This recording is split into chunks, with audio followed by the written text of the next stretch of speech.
મેહન જાય છે એ દાડે મારી મઠમાં બેઠેલી વાજેણ બોલી હું ભળના 9 મહિને જો તારા ઘેર પારણું ના બંધાવો દૂધ જેવો દીકરો ના આલો તો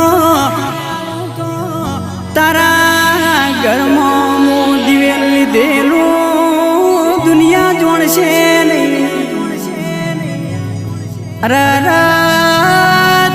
મેણા મારેલો છે એના મોઢે તારો વખણ ના કરાવું તો તારા મઢમાં